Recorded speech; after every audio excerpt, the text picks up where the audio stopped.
না বলি তো। আর কোকিল বলছে মানে ওরে সূর্য তুই এখন উঠিস না, ওরে কুয়াশা তুই এখন আয়। আর অরুণকে বলছে তুই অরুণ এখন উঠিস না। আর কোকিল ডাকছে এদিকে কদম গাছের শাখায় যখন ময়ূর ডাকছে, ময়ূরকে বলছে ডাকিস না ডাকিস না, উদয় হলে যুগল ভেঙে যাবে, অরুণের উদয় হলে যুগল ভেঙে যাবে, অরুণ তুই উদিত হোস না। আর কুয়াশাকে ডাকছে কুয়া আয় কুয়া আয় কুয়া আয়, কুয়াশা আয় এসে ওই পাপ অরুণটাকে ঢেকে ফেল, আর উদয় হলে যুগল ভেঙে যাবে। আম গাছের শাখায় যখন ময়ূর ডাকছে, কদম গাছের আম গাছের শাখায় যখন কোকিল ডাকছে, কদম গাছের শাখায় তখন ময়ূর ডাকছে। ময়ূরের স্বাভাবিক ডাক কি?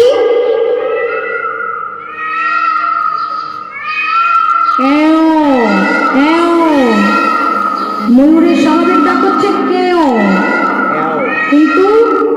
কিন্তু আজকে কেমন করে ডাকছে? কেও বলে কিন্তু ডাকছে না, আজ ডাকছে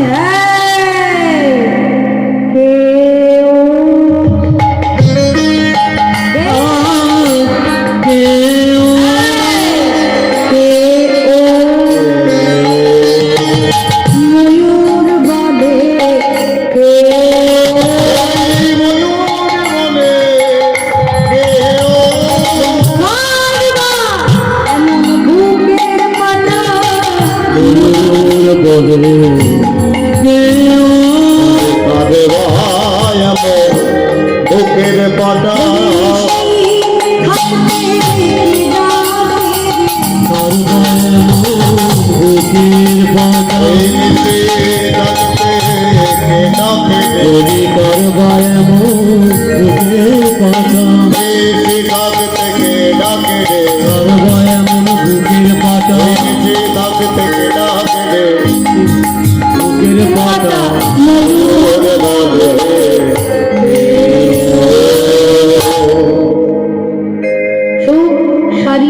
এরা সবাই ডাকাডাকি করছে।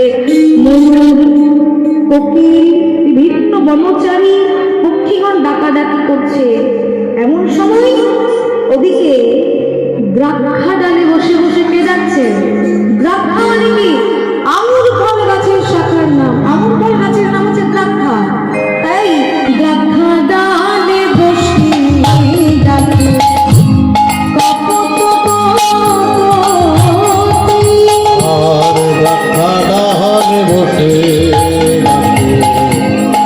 কত কহতে দ্রাক্ষাডালে বসে ডাকে কপত কপতি। আর দ্রাক্ষাডালে বসে ডাকে কপত কহতে। সবাই বসে বসে কপত কপতিকে ডাকছে। কেমন করে ডাকছে? ওহে প্রাণপতি কপত, বলো। কপতি বলছে কহপতি, কপতি মানে কহপতি। আজকে তুমি আমাকে বলো, আজ আমাকে একটা প্রশ্নের উত্তর তোমাকে দিতে হবে। দ্রাক্ষাডালে বসে ডাকে কপত কপতি। দ্রাক্ষাডালে বসে ডাকে কপত কহতে।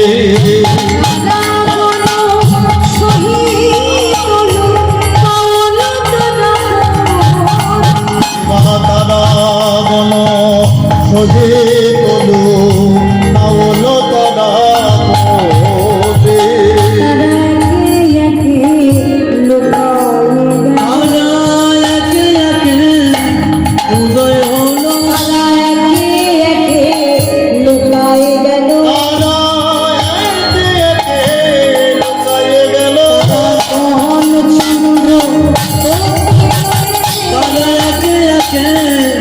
লুকায় গেল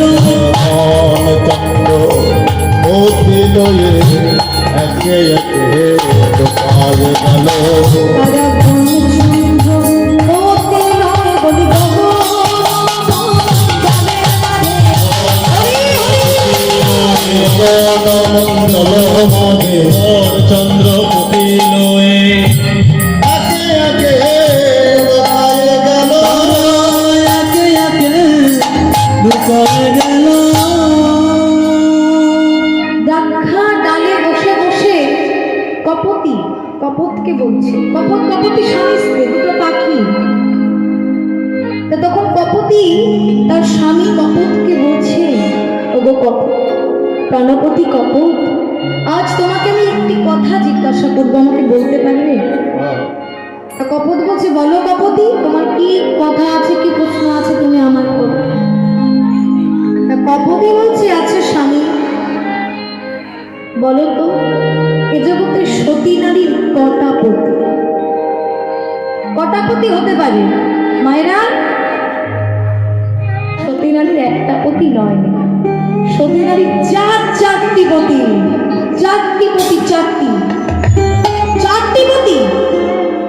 মায়েরা মনে মনে চিন্তা করছে, চারটি পতি হলো কি করে? কি করে চারটি পতি হলো? চার পতি কি কি নিজেদের স্বামীদেরকে দেখেই চিনতে পারবেন কে কোন ধরনের পতি। কি পতি? এক, সাজাপতি।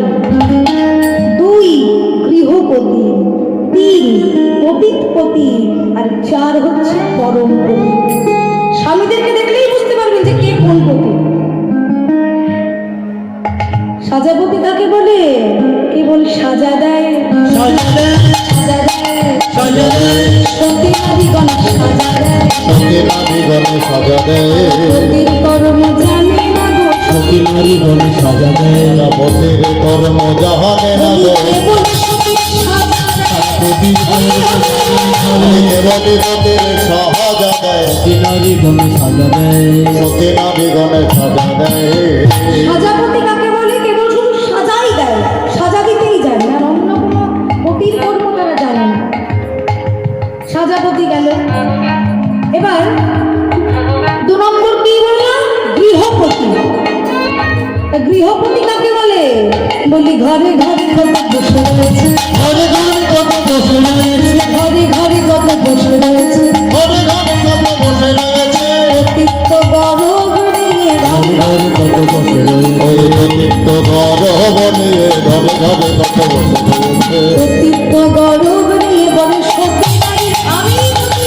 অতীতের গরব নিয়ে সতী নারীর আমি পতি, অতীতের গরব নিয়ে ঘরে ঘরে কত বসে রয়েছে, ঘরে ঘরে কত বসে রয়েছে। গৃহপতি কাকে বলে? ঘরে ঘরে অনেক বসে আছে যারা পতিত্ব গরব নিয়ে থাকে, বলে হ্যাঁ সতী নারীর আমি হচ্ছি পতি। এই হচ্ছে গৃহপতি। এবার তিন নম্বর কি? পতিতপতি। পতিতপতি কাকে বলে? আপনাদেরকে একটা উদাহরণ দিই, এবার আসতে উদাহরণ দিই। যেমন ধরুন বল খেলার মাঠ, বল খেলার মাঠ পড়ে থাকে, যেখানে ক্রিকেট খেলা হয়, ফুটবল খেলা হয়, পড়েই থাকে। সেখানে কোনোদিন চাষবাস ফসলাদি কিছু হতে দেখেছেন? দেখেছেন?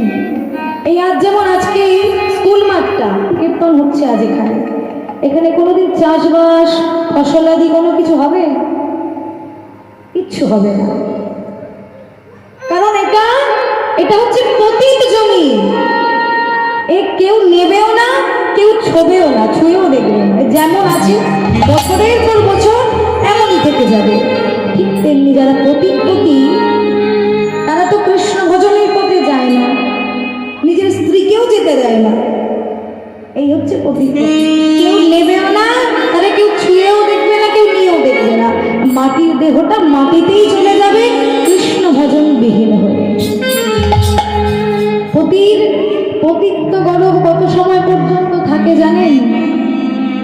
একজন পতি বা স্বামী তখনই সে নিজেকে সতী নারীর পতি বলে দাবি করতে পারে, তখনই যতক্ষণ না পর্যন্ত নিজের পত্নীকে, নিজের স্ত্রীকে কৃষ্ণ ভজনের অনুমতি দেয়, তত সময় পর্যন্ত থাকে পতিত্বের গরব। গর্ব করে ততক্ষণ বলতে পারে। কিন্তু যখন যে স্বামী নিজেও কৃষ্ণ ভজনের পথে যায় না এবং নিজের স্ত্রীকেও কৃষ্ণ ভজনের পথে যেতে দেয় না, বাধা দেয়, এ জগতে সেই হচ্ছে পতিতপতি। পতিতপতি গেল। এবার আসি 4 নম্বর, পরমপতি। পরমপতি কাকে বলে? বলে তার পরার পতি নাই, তার উপরে পতি নাই, তার পরার পতি নাই, বলে তার উপরার পতি নাই, বাবার পতি,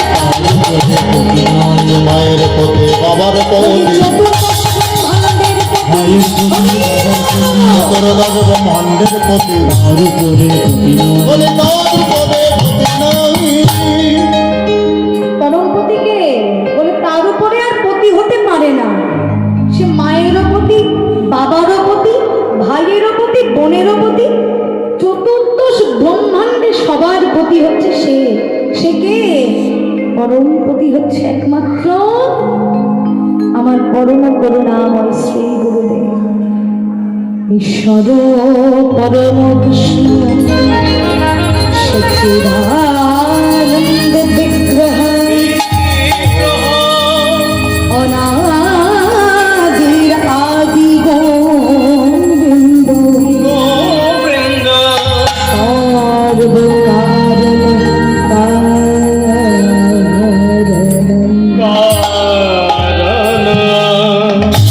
ঈশ্বর পরম কৃষ্ণ সচ্চিদানন্দ বিগ্রহ।